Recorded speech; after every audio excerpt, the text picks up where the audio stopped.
Hello बच्चों, आज की जो वर्कशीट है वर्कशीट नंबर 70 और ये हमारा चैप्टर जो हमने लास्ट टाइम किया था वर्क एंड एनर्जी, उसका ही लास्ट टॉपिक है पावर।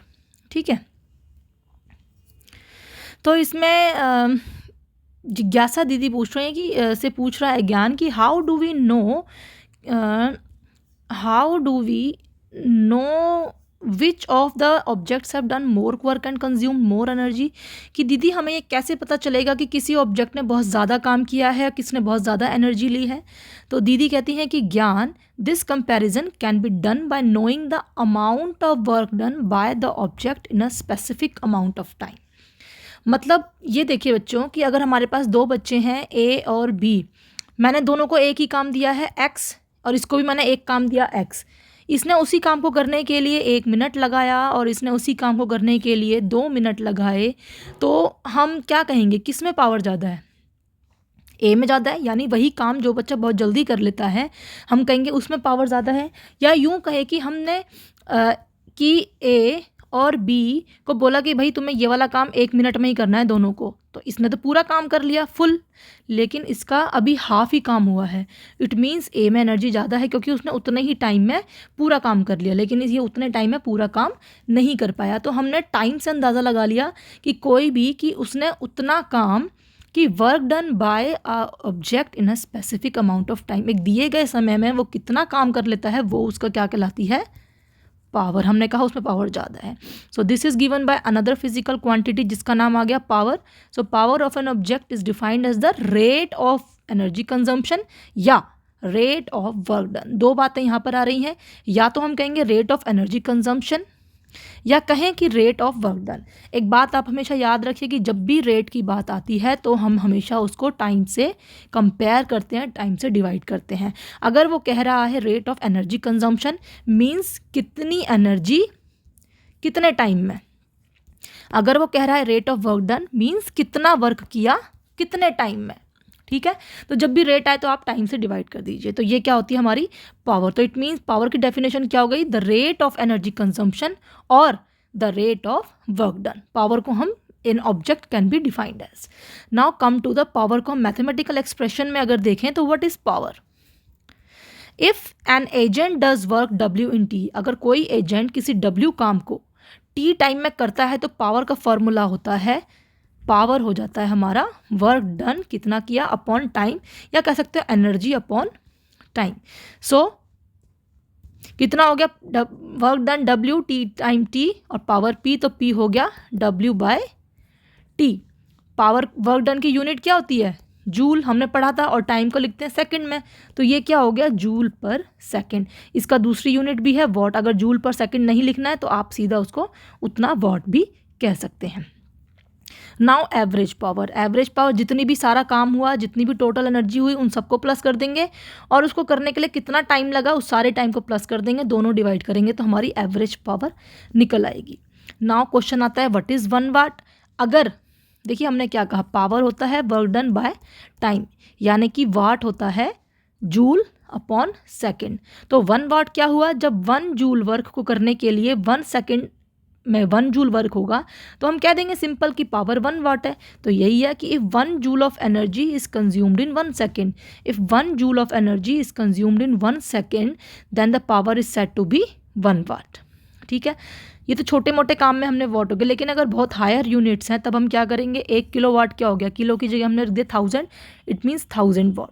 आप उसको 1000 वॉट कह लीजिए या 1000 जूल पर सेकेंड। अगर मेगा वाट होगा तो इसका डबल, यानी कि 1 2 3 तो किलो में हो गया, मेगा में 3 और लगा लीजिए, यानी 1 2 3 4 5 6। ठीक है, गीगा में 3 और लगा लीजिए, 1 2 3 4 5 6 7 8 9, यानी 10 टू द पावर 9। ठीक है, तो सिंपल हो गया हमारा 1 kilo watt equals to 10 to the power 3 watt, 1 mega watt equals to 10 to the power 6 watt, 1 giga watt equals to 10 to the power 9 watt. Now simple सा हमारा क्वेश्चन है, इससे पहले हम एक चीज़ और देख लेते हैं यहाँ पर, यहाँ हाँ 1 किलो वाट आवर या 1 यूनिट, हम 1 किलो वाट आवर भी कह सकते हैं या 1 यूनिट भी कह सकते हैं। यहाँ पर देखिए ये वाला कमर्शियल यूनिट ऑफ एनर्जी क्या होती है। कमर्शियल क्या, हम घरों में जो हम एनर्जी यूज़ करते हैं वो कुछ सेकंड्स के लिए होती है या फिर कुछ आवर्स होते हैं, ठीक है। लेकिन जब बहुत फैक्ट्रीज़ में, जहाँ पर इंडस्ट्रीज़ में, जहाँ पर बहुत घंटे घंटे चलती है, हमारे घरों में घंटे घंटे चलती है, तो वहाँ पर हम लार्ज क्वांटिटी का इस्तेमाल करेंगे। और बिगर यूनिट क्या है, 1 किलोवाट आवर, यानी कि 1 घंटे के हिसाब से। सो 1 घंटे में 1 किलोवाट एनर्जी अगर कंज्यूम होती है तो वो क्या कहलाती है, 1 kilowatt our. Okay, 1 kilowatt our कहें या 1 यूनिट कहें, एक ही बात है। तो 1 किलोवाट, देखिए 1 किलोवाट आवर, तो 1 किलोवाट को वाट में करेंगे तो 1000 वाट, इसको सेकंड में करेंगे तो 3600 सेकंड। तो 1 2 3 4 5 यानी क्या हो गया, 36 मल्टीप्लाई 10 टू द पावर 5, ठीक है। और ये लिखा है वाट, वाट को हम जूल पर सेकंड भी लिख सकते हैं, और मल्टीप्लाई ये वाला सेकंड, सेकंड से सेकंड कैंसिल, तो ये क्या हो गया, 36 multiply 10 to the power 5 joule, ठीक है। और इसको मैं अगर 3.6 कर दूं तो यहाँ पर एक 0 बढ़ जाएगी, तो हम क्या हो गया, 1 यूनिट होता है 3.6 multiply 10 to the power 6 joule. ये इसको हम कहते हैं 1 यूनिट कह दें, इसको हम 1 यूनिट भी कह सकते हैं या 1 किलोवाट आवर भी कह सकते हैं। Come to the numericals. पहला न्यूमेरिकल है कि एक बॉडी 20 जूल वर्क करती है 5 सेकंड में, तो पावर निकालिए, पावर होती है W/T, यानी कि 20 joule by 5 second equals to 4 वाट।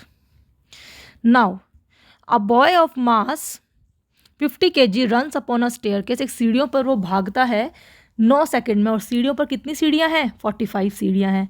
अगर हर एक स्टेप, ये देखिए ये कितनी है टोटल 45, और हर एक स्टेप जो है 15 सेंटीमीटर लंबा है, तो बताइए कितनी पावर है, जी आपको दिया गया है। तो देखिए कि पावर क्या होता है, वर्क डन अपॉन टाइम, या कह सकते हैं एनर्जी अपॉन टाइम। हमने कहा ना एनर्जी, अब यहाँ एनर्जी लग रही क्योंकि वो बच्चा भागा भागा जा रहा है। कहाँ जा रहा है, ऊपर जा रहा है, सीढ़ियों पे जा रहा है। जब हम ऊपर जाते हैं तो कौन सी एनर्जी होती है, काइनेटिक एनर्जी या पोटेंशियल एनर्जी।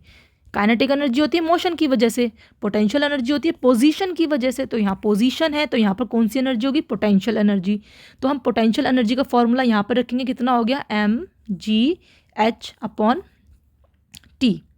ठीक है।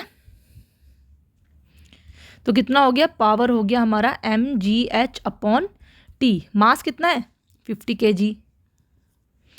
जी कितना है, 10 मीटर पर सेकंड स्क्वायर, जो ग्रेविटी है हमारी। एच कितना है, एच हमें क्या पता। अब देखिए हमने कहा कि हमारे 45 स्टेप्स हैं, और एक स्टेप कितना बड़ा है, 15 सेंटीमीटर का। तो टोटल स्टेप्स कितने हो गए, 45 मल्टीप्लाई 15, ये कितना हो गया, 675 सेंटीमीटर।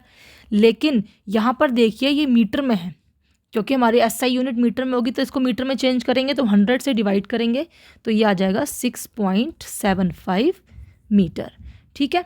तो यहाँ पर हम देखेंगे कितना हो गया, mgh/टाइम, यानी कि 50 × 10 × 6.75 मीटर अपॉन टाइम कितना है, 9 सेकेंड।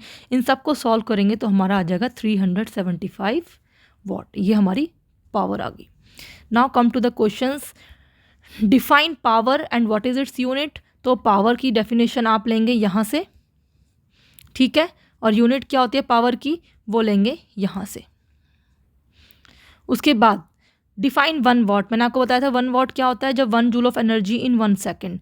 तो 1 वाट हो गया, if 1 joule of energy is consumed in 1 second by an appliance then its power is said to be 1 watt. ये हो गया हमारा answer number 2। Next question, what is the commercial unit of energy. तो commercial unit of energy क्या है, 1 kilowatt hour, and how many joules, कितने होते हैं उसमें, 3.6 × 10 टू द पावर 6 जूल्स। ये लिखा हुआ था यहाँ पे। सर्टेन हाउस होल्ड, एक हाउस होल्ड में 250 यूनिट्स ऑफ एनर्जी इस्तेमाल होती हैं पूरे महीने, ठीक है। तो बताओ how much energy is in this joule, ठीक है, जूल्स में निकालना है आपको। तो 1 यूनिट होता है 3.6 multiply 10 to the power 6 joule. तो 250 यूनिट्स कितना हो जाएगा, 3.6 मल्टीप्लाई 250 × 10 टू द पावर 6, ठीक है। तो इसको आप मल्टीप्लाई कर लेंगे, तो 3.6 को जब 250 से मल्टीप्लाई करेंगे तो आ जाएगा 900 मल्टीप्लाई 10⁶, 1 2 यहाँ से हटा देंगे, 9 मल्टीप्लाई 10⁸ जूल्स। ठीक है। A lamp consumes 1000 joules of electric energy in 10 seconds. एक सेकेंड, ये होगी हमारी एनर्जी इन 10 सेकेंड। ये होगा टी, तो पावर निकालनी है। पावर क्या होता है, या तो वर्क डन बाय टी या एनर्जी बाय टी। ठीक है, कितना हो गया 1000 जूल्स बाय 10 सेकेंड्स, कैंसिल, ये आ गया आपका 100 जूल।